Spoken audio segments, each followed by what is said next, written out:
성경 말씀은 사도행전 19장입니다. 사도행전 19장.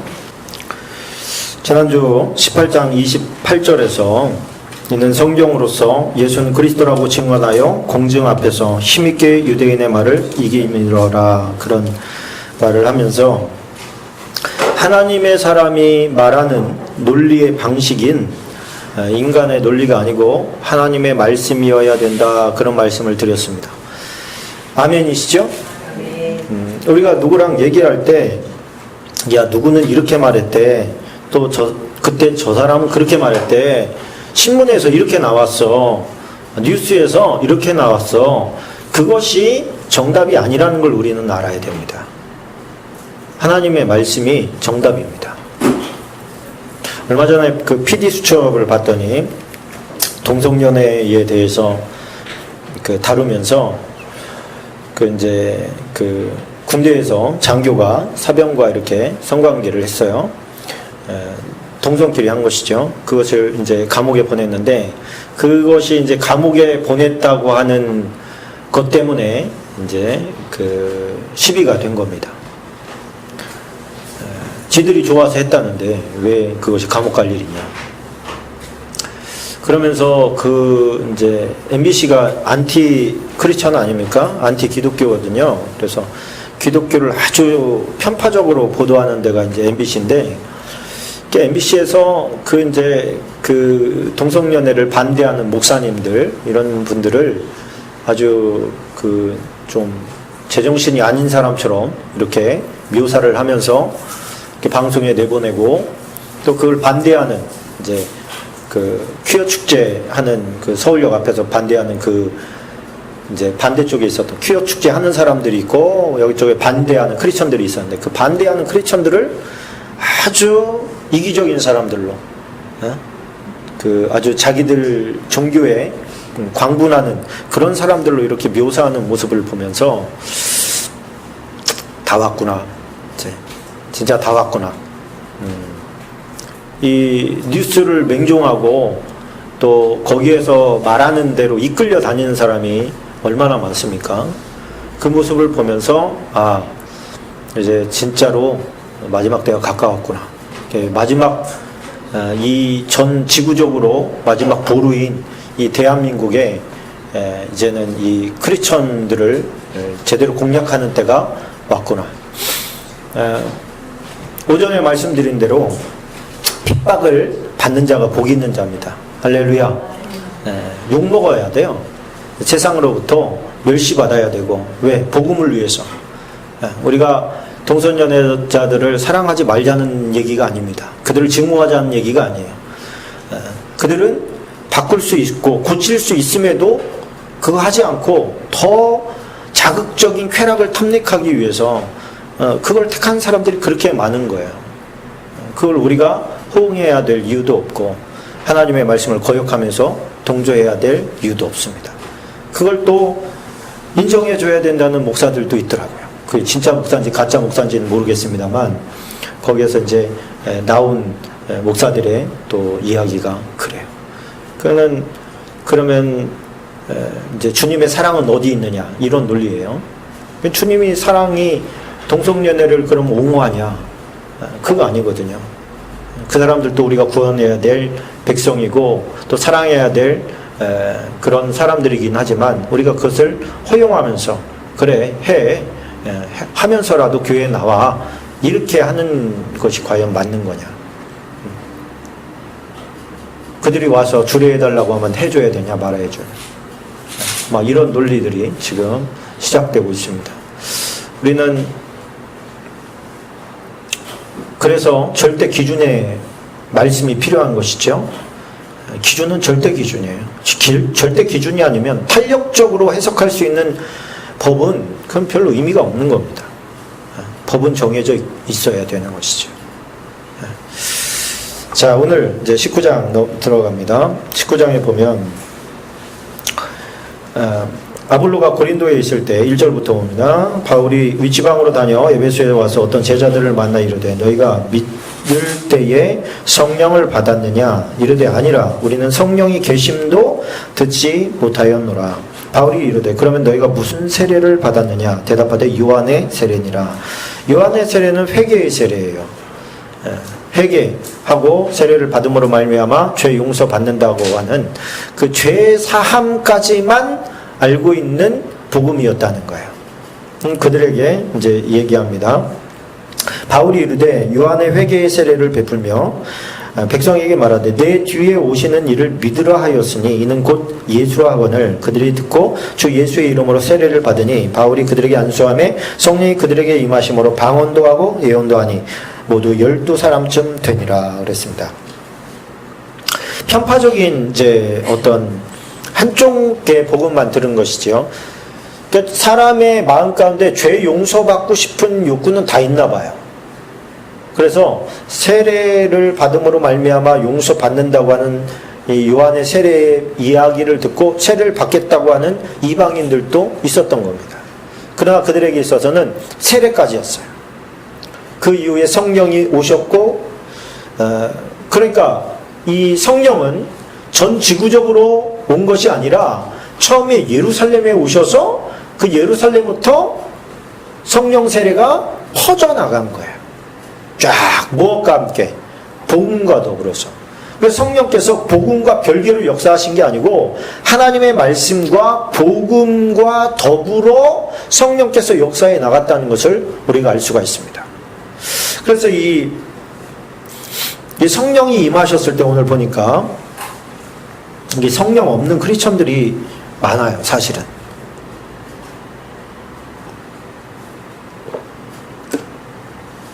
성령 받지 못한 크리스천은 한쪽에 치우친 크리스천입니다. 성령님과 더불어 활동을 하고 사역을 하고 신앙생활을 해야 되는 거예요. 근데 성령은 장엄하신 하나님이시죠. 하나님이시란 말이에요. 성령 사역을 갖다가 성경에 나온 거에 제한시킬 수가 없어요. 성령이 어떻게 이 몇 장 안 되는 이 성경 가운데 역사에 하나님의 그 무한 광대하신 하나님이 여기에 어떻게 갇혀 있습니까? 그래서 성령께서 하시는 것인지 마귀가 하는 것인지는 열매를 보고 판단을 해라. 그러니까 딱 보고 에이 너는 마귀다, 넌 사단이다 이렇게 얘기할 수 없다는 거예요. 그가 맺어지는 열매를 보고 아 이것이 성령의 열매구나. 왜 그러냐면 사단은 선한 열매를 맺을 수가 없어요. 신기하게도 흉내는 내는데 좋은 열매가 안 나타나요. 사단이 하는 것은 분열과 환란이 일어나요. 여러분 이 방언을 또 사단도 흉내를 내거든요. 불교에도 방언이 있어요. 무슬림들도 방언을 하고 이게 하나님의 선한 역사를 카피하는 거예요. 그러나 그 결과는 선하지가 않아요. 성령께서 주시는 성령을 받으면 그 삶이 바뀌게 되어 있습니다. 그 거짓된 것을 물리치고 음란을 물리치고 또 사기치던 사람이 사기를 끝내고 뭐 이런 못된 짓 하던 사람들이 그 갈라디아서에 나오는 육체의 일들을 끊어버리는데 방언기도보다 유익한 게 없어요. 육체의 일은 현재 아니고 음행과 더러운 것과 호삭과 우상숭배, 술수와 원수 맺는 것, 분쟁, 시기, 분냄, 당지는 것, 이단, 술취함 이런 것들이 이게 육체에 사단이 가져다 주는 우리의 열매거든요. 하나님께서 싫어하시는 열매인 거죠. 이런 것들이 끊어 나가는 것이 이게 성령 받았을 때 이게 방언 기도가 한참 초대교회 때 부흥하다가 이제는 그 로마 교회가 공교회로 이제 공식적인 교회로 기독교를 공인하면서부터는 방언이 점차 사라지기 시작했습니다. 점차 사라지기 시작하더니 그것이 거의 한 1800년 한 1800년은 아니겠습니다. 한 1600년 1900년도 1월 1일부터 방언이 다시 터지기 시작했으니까 그렇게 되면 한 AD 350년부터 시작해가지고 1900년까지니까 몇 년 되는 거예요? 난 대학생만 봐. 1650년 정도? 그러니까 한 1500년 정도를 방언이 없는 시대를 겪은 거예요. 요엘서에 보면 말세에 하나님께서 성령을 다시 부어주시거든요. 근데 그 전까지는 그러면 성령께서 뭐하고 계셨냐? 안 계셨냐? 그것이 아니죠. 오늘 드러나는 이 아주사 거리에 있는 이 미국의 아주사 거리에서 이 성령 대폭발이 일어나기 전에 그들이 붙잡은 말씀이 이 말씀이에요. 오늘 우리가 읽은 이 말씀을 보고 아니 왜 성령께서 임하시면 여지없이 방언과 예언 뭐 이런 은사들이 나타나냐? 그렇다면 지금 이 시대도 살아계신 하나님이면 지금 이런 방언이 왜 안 나타나는지, 살아계시다면 정말 이 역사가 우리 가운데 다시 임하도록 우리가 한번 기도해 보자. 그리고서 뭐 계속해서 기도한 거예요. 뭐 일 갔다 와서 또 기도하고 막 이렇게 해가지고 1900년도에 딱 터져버린 거예요. 다시 성령의 바람이 불기 시작한 거예요. 이 방언의 역사가 일어나기 시작한 거예요. 이 방언의 역사가 일어나면서 이것이 왜 하나님께서 주신 새 역사냐, 새 방언이냐, 하나님께로부터 왔기 때문에 이 방언의 역사가 터짐과 동시에 사람들이 선교로, 전도로, 이 외국으로 막 터져 나가기 시작했어요. 선교하기 시작한 거예요, 한마디로.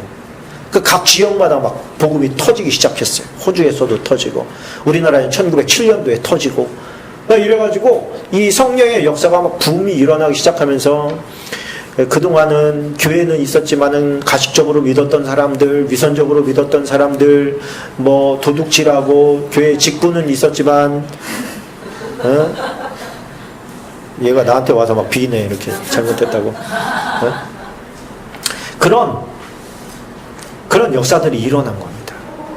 그러니까 우리가 성령 받지 않고 내적으로 어떤 성령님의 열매들이 맺혀진다는 것은 사실 어려운 일입니다. 대신에 또 성령이 충만하면 그런 악한 것들이, 육체의 일들이 또 벗어져 나가는 것도 당연한 것이죠. 그래서 이 성령 받은 이후에는 그리스도인의 목표가 바뀌어요. 베드로서 3장 14절에 보면 그러므로 사랑하는 자들아 너희가 이것을 바라보나니 주 앞에서 점도 없고 흠도 없이 평강 가운데 나타나기를 힘쓰라. 이게 점도 없고 흠도 없다는 것은 뭐냐면 외형적으로나 내면적으로나 하나님 앞에서 부끄러움이 없이 하나님 앞에 설 수 있도록 만들어주시는 역사, 그 역사가 성령으로 말미암는다는 거예요. 그러니 우리는 지금 성령님을 간절히 간구하고 소망해야죠. 9장 26절로 29절까지 보면 이 바울이 에베소뿐 아니라 거의 전 아시아를 통하여 수많은 사람을 권유하여 말하되 사람의 손으로 만든 것들은 신이 아니라 하니 이는 그대들도 보고 들은 것이라. 우리의 이 영업이 천하여질 위험이 있을 뿐 아니라 큰 여신 아데미의 신전도 무시당하게 되고 온 아시아와 천하가 위하는 그의 위엄도 떨어질까 하노라 하더라. 그들이 이 말을 듣고 분노가 가득하여 외쳐 이르되 크다 에베소 사람의 아데미여 하니 온 시대가 요란하여 바울과 같이 다니는 마게도냐 사람 가이오와 아리스타고로 붙들어 일제히 연극장으로 달려 들어가는지라. 자, 여기에 보면 그 24절에 보면 이래요. 데메드리오라 하는 어떤 은장색이, 은세공업자 그런 뜻이에요. 은장색이라는 것은 은세공업자가 은으로 아데미의 신상 모형을 만들어 직공들에게 적지 않은 벌이를 하게 하였더니, 그러니까 우상을 만들어 파는 공장을 한 사람이에요. 그러니까 이 아데미 신상이 있는 이 에베소 지역에 오면 사람들이 너도 나도 할 것 없이 돈을 내고 이 신상을 사간단 말이에요. 사가잖아요, 그죠? 사가니까 돈이 남잖아요. 장사란 말이에요. 우상 장사. 우상 장사를 하다 보니 돈이 많이 벌었는데, 바울이 와가지고 에베소에 와가지고 한다는 말이 뭐라 그래요? 사람이 만든 건 신이 아니라는 거예요. 근데 사람들이 들어보니까 그런 것 같거든? 그러니까 신상을 사던 사람들이 이제 안 사. 그러다 보니 이 장사가 안 되기 시작한 거죠. 장사가 안 되니까 나한테 피해를 주는 놈, 저놈을 없애버려야 되겠네, 이런 생각을 하게 된 거예요. 그러니까 이 사람의 신은 아데미 신상이 아니라 사실은 돈이었던 것이죠. 신을 믿었으면 그 신이 가만 놔두겠습니까? 신한테 기도를 했겠죠. 근데 이 사람은 그 아덴이 신을 섬긴 게 아니라 돈을 섬긴 거예요.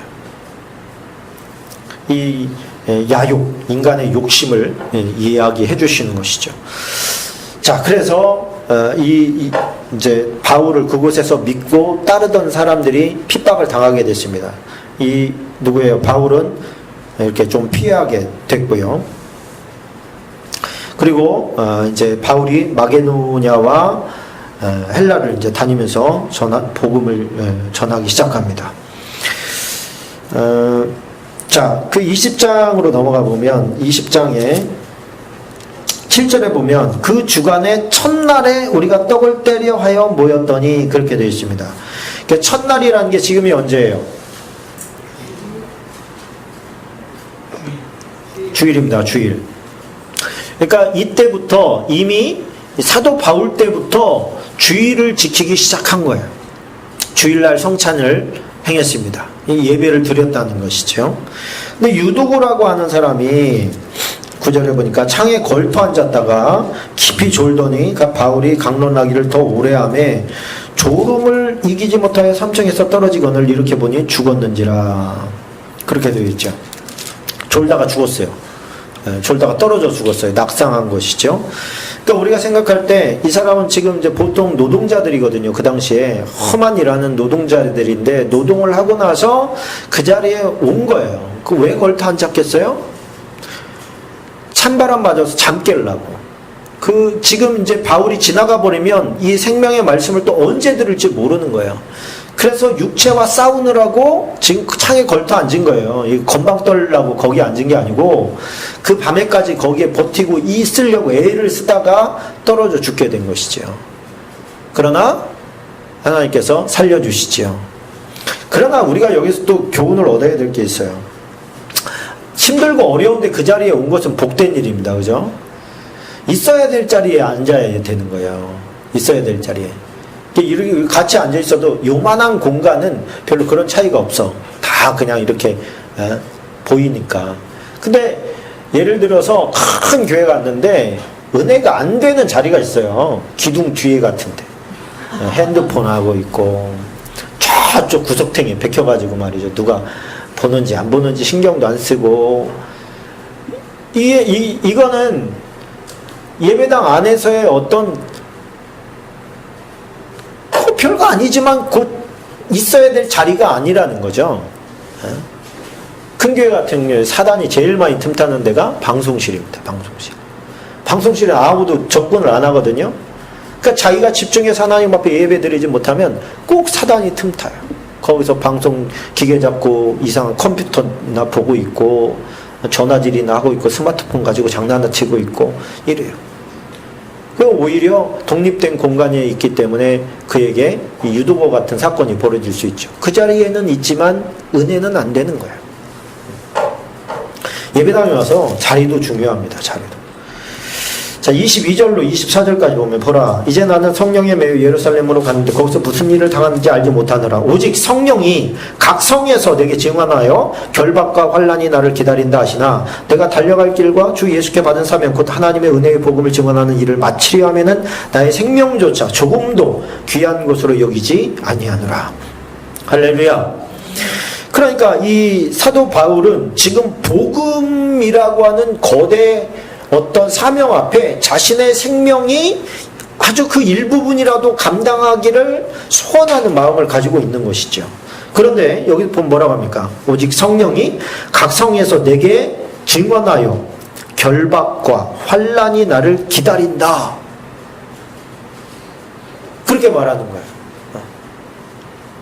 그러면 여러분 가라는 얘기예요? 가지 말라는 얘기예요? 네? 가라는 얘기입니까? 가지 말라는 얘기입니까? 자, 21장 12절 한번 가볼까요? 한 장 넘기셔서 12절 보니까 11절부터 보십시다. 아가보라고 하는 선지자가 우리에게 와서 바울의 띠를 가져다가 자기 수족을 잡아 매고 말하기를 성령이 말씀하시되 예루살렘에서 유대인들이 이같이 이 띠 임자를 결박하여 이 이방인의 손에 넘겨주리라 하거늘 우리가 그 말을 듣고 그곳 사람들과 더불어 바울에게 예루살렘으로 올라가지 말라 권하니. 자, 그러니까 지금 바울에게도 성령께서 너 가면은 거기에 환난과 결박과 뭐 이런 것들이 기다리고 있다 그렇게 말했고, 다른 사람들에게도 영적으로 눈이 뜨여진 사람들에게도 역시 똑같은 얘기를 해준 거예요. 그러면 바울에게 있어서 이것은 경고죠. 경고면은 피해 가야 돼요, 그냥 거기로 가야 돼요?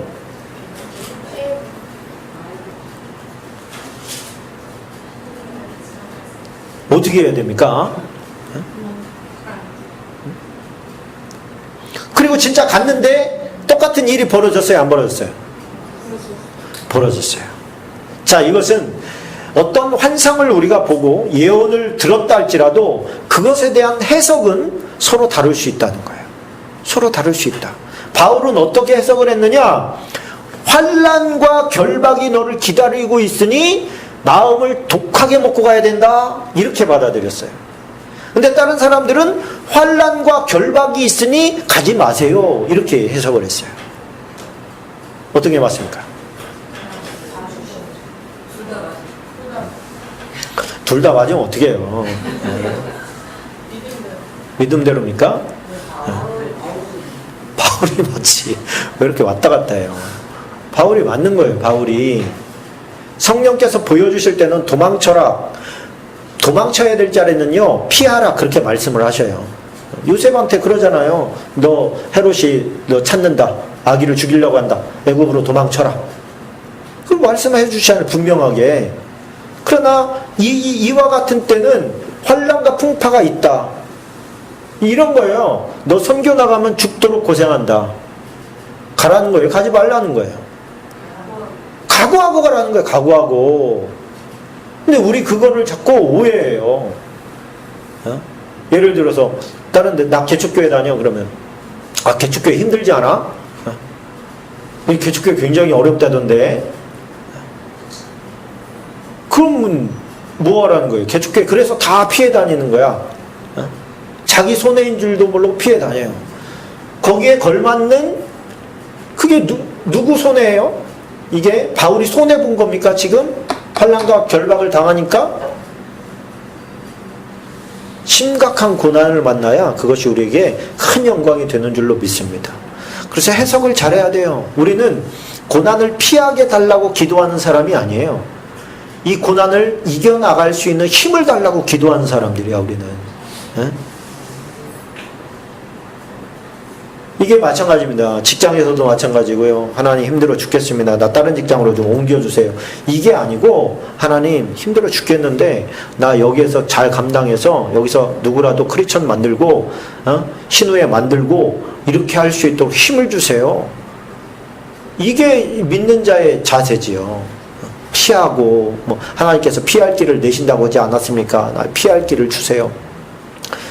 피해야 될 때는 하나님께서 피하라고 말씀하십니다. 그런데 대부분 환난과 풍파와 뭐 이런 것들이 있다 그럴 때는요, 각오 단단히 해라, 기도 많이 하고 준비해라, 이런 뜻이에요. 지금 해석을 잘하는 겁니다. 사도 바울은 그걸 알았어요. 그런 거 두려워했으면 선교 여행을 다니면 안 되지, 그죠? 뭐 이런 일이 한두 번 당했습니까 지금? 근데 그런 환난을 당하면서 나아가다 보니까 그 열매가 환난을 당할수록 더 큰 거예요. 핍박을 당할수록 열매가 더 커. 아무 일 없고 평안히 믿을수록 아무 열매도 안 나타나. 할렐루야. 집에서 핍박 당하고 고통당하고 혼찌금 나고 그래야 집안이 복음화됩니다. 유비영 집사님이랑 저는 알아요, 그거 비밀을. 썩어져야 되는 사람이 있어야 돼요, 집안이 복음화되려면. 윤정이 알았니? 동희도 마찬가지고. 하나님 내 목숨을 걷어가시고 우리 집 식구들을 복음화 시켜주세요, 이런 기도가 필요한 거예요. 나의 생명을 제물로 받아주시고 우리 집 식구들을 구원시켜주세요. 그래야 담대하게 전도 한마디라도 할 수 있어요.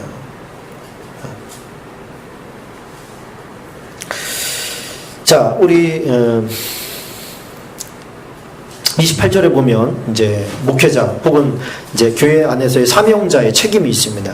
여러분은 자기를 위하여 또는 온 양떼를 위하여 삼가라. 성령이 그들 가운데 여러분을 감독자로 삼고, 누가 삼고?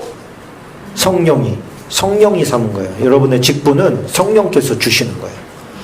하나님이 자기 피로 사신 교회를 보살피게 하셨느니라. 이게 우리의 사명입니다. 작은 일이라 할지라도 셀장이 큰 책임이 있는 것이고 기관장들이 큰 책임이 있는 거예요. 성령께서 맡기신 일이기 때문에. 근데 어떻게 하면 잘못하는 거냐? 30절에 보십시다. 같이 읽읍시다. 시작. 또한 여러분 중에서도 제자들을 끌어 자기를 따르게 하려고 어그러진 말을 하는 사람들이 일어날 줄을 내가 아노라. 자, 여기 보면 잘못된 목회 방향이 뭐냐면 자기를, 목회자를 혹은 셀장을 따르게 하는 자는 잘못된 목회를 하고 있다는 거예요. 누구를 따르게 해야 돼요? 하나님을 따르게 해야 돼요. 목회자 앞에서 우리 목사님이 나를 어떻게 볼까? 이렇게 염려를 하게 하면 그것은 그 목사가 지금 잘못된 길로 가고 있는 거예요. 신경도 안 써야 돼요. 목사는 사실을. 누가 주님이 나를 어떻게 보실까를 계속해서 얘기를 해주셔야 돼요. 셀장들도 마찬가지입니다. 교회에 보면요, 분란을 일으킨 사람이 누구냐? 사람들이 잘 따르는 사람. 어느 권사님은 참 신령해. 그 권사님은 정말 목사님보다 나은 것 같아. 얼마나 영험한지 몰라. 그러면서 자꾸 모여요, 그 사람한테. 그럼 그 사람은 어떻게 해야 돼요? 흩어 보내야 돼요. 왜 나한테 오는 거야? 교회에서만 봐. 따라오지 마.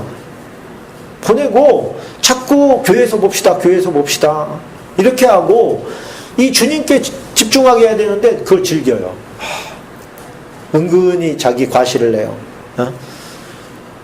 내가 이 교회에 끼치는 영향력이 얼만데 이러면서 꼭 그런 사람들이 문제를 일으킵니다.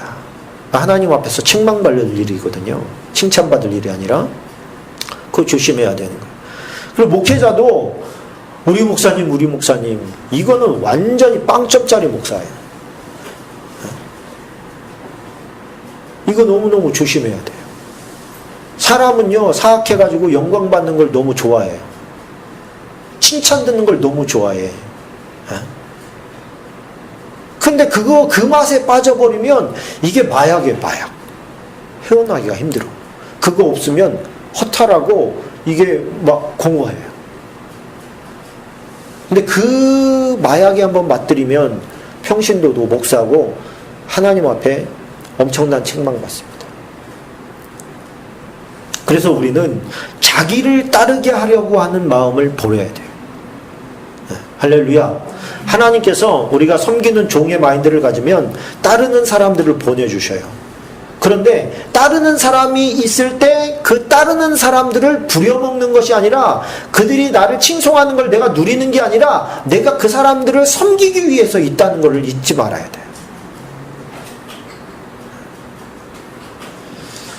섬기는 종이 돼야 돼. 섬기는 종이.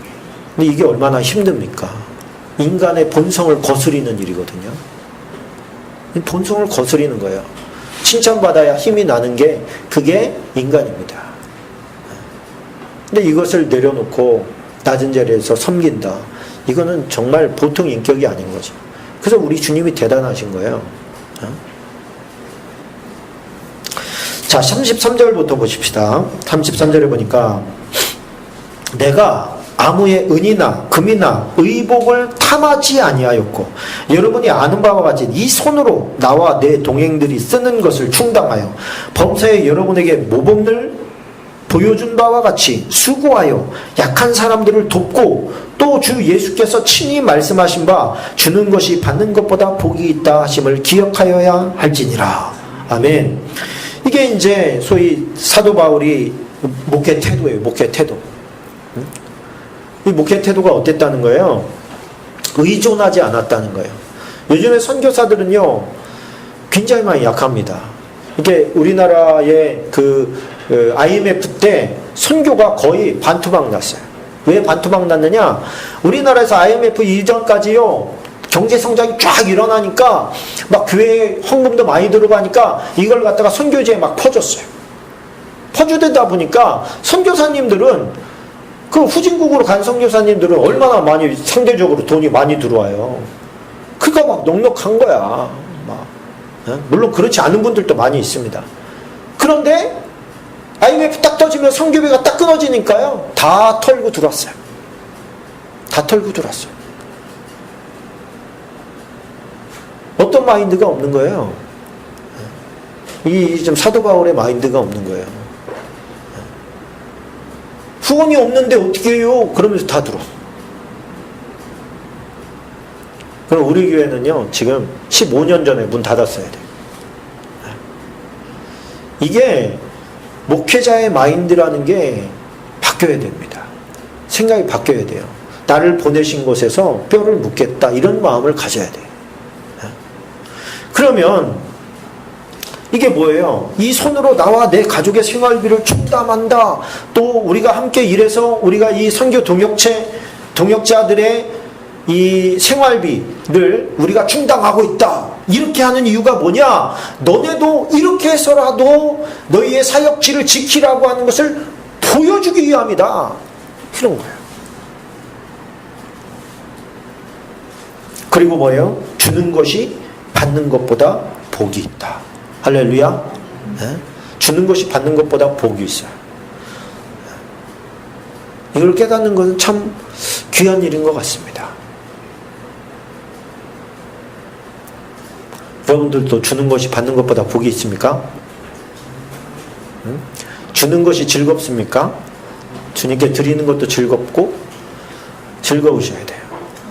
즐거우시기를 축원합니다. 네. 로펠러 얘기를 좀 하고 마쳐야 되겠네요. 로펠러라는 사람이 유대인 아닙니까? 이 돈에 아주 그냥 환장한 사람이었어요. 그래서 돈을 아주 잘 벌었습니다. 이 사람이 가난하게 살았던 사람이거든요. 근데 33살 때 백만장자가 됐어요. 예수님 나이에 이 사람은 백만장자가 됐어요. 그리고 43세에 미국의 최대 부자가 됐습니다. 43살에. 그 뒤로 시작해가지고 33살에 백만장자가 되고 43살에 미국 최대의 부자가 됐어요. 43살이면 한참 젊을 때 아닙니까? 그리고 53세 때에 10년 간격인 거죠. 세계 최대 부자가 됐어요. 세계에서 최대 부자가 됐어요. 그런데 행복하진 않았어요. 53살에 세계 최대 부자가 됐는데 병원에 갔더니만 1년밖에 못 산대. 1년 딱 당신 오래 살아봐야 1년밖에 못 삽니다. 라는 선고를 딱 받습니다. 세계 최대 부자면 뭐해? 돈이 없어서 못 고치겠습니까? 그래서 이 1년을 참 이게 뭐냐? 그러면서 이제 회의도 들고 이제 이렇게 달려온 세월을 뒤돌아본 거예요. 근데 병원에 이제 그 홀에 넉놓고 있는데 어느 애기가 병원비가 없어가지고 수술을 못 받아가지고 엄마랑 막 이렇게 병원 관계자랑 막 이렇게 그 입씨름하는 걸 본 거예요. 그래서 비서를 시켜서 그 모르게 저 애기 그 수술비 대줘. 그래가지고 수술비를 대줬어요. 누군지도 모르는 거야. 그런데 봤더니 얼마 후에 봤더니 이 애기가 수술을 받고 건강하게 엄마랑 활짝 웃으면서 병원 문을 나설 때 그 모습을 보면서 처음으로 행복을 느꼈대. 이런 게 행복이구나. 깨닫고서 내가 1년밖에 없는데 이 1년 동안에 내가 가지고 있는 것들을 다 나눠주고 가야 되겠다. 이런 생각을 해서 병원을 만들고 또 도서관을 만들고 무슨 뭐 학교를 세우고 막 그러면서 이웃을 위해서 조금 의미 있는 일에다가 돈을 막 쓰기 시작했어요.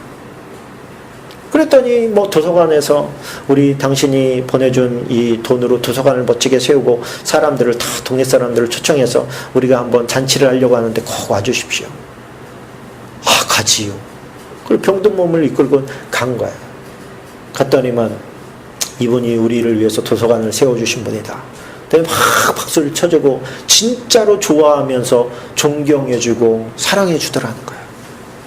그래서 이 사람이 너무너무 행복한 거예요. 눈물이 나는 거예요. 근데 또 저쪽에서 고아원 차린 데에서 또 연락이 왔어요. 이제 다 지어져서 준공하려고 하니까 이제 와서 그 축사해달라고. 가지요. 그리고 또 거기 갔더니 거기서 또 그 불쌍한 애들 데려다가 또 먹이고 시키고 입히고 하는 것이 완성이 되고 그 사람들이 이 자신을 보면서 고마워하는 눈빛을 바라면서 이 사람이 또 너무 감격스러운 거예요.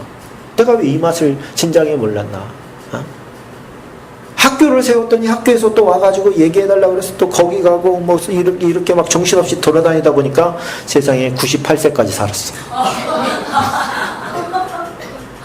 53세에 1년 더 산다 그랬는데 베풀면서 나눠주면서 살다 보니까 일반 사람도 보통 사람도 못 사는 나이까지 살게 된 거예요. 이 사람이 그 어린 아이에게 병원비를 지급해 줄 때 그 병원에 써있던 글귀가 이거예요. 주는 자가 받는 자보다 복이 있다. 그것을 이 사람이 모토로 삼은 거예요. 물론 록펠러가 아주 나쁜 놈이다, 더러운 놈이다, 뭐 말도 많아요. 그러나 일단 그렇게 많이 베풀고 간 사람이 별로 없어요. 이 사람이 돈을 끌어모을 적에 아주 악착같이 못된 짓 많이 하면서 끌어모았지만 죽음을 앞두니 의미가 없는 거라. 그것도 우리가 사실 영원히 살 것처럼 지금 하루하루를 살고 있지만 막상 병원에서 정리하시죠. 이 소리 한번 들으면 갑자기 사람 죽어가는 거예요. 갑자기 순식간에. 그때 내가 뭐 하면서 살아왔나? 내 인생이 이게 뭐냐? 이런 생각 들으면 망한 인생이에요. 그제서 그러면 때가 됐구나. 감사하다. 주님 고맙습니다. 이제 주님 만나겠군요. 이런 저와 여러분 되시기를 축원합니다. 기도하고 마치겠습니다.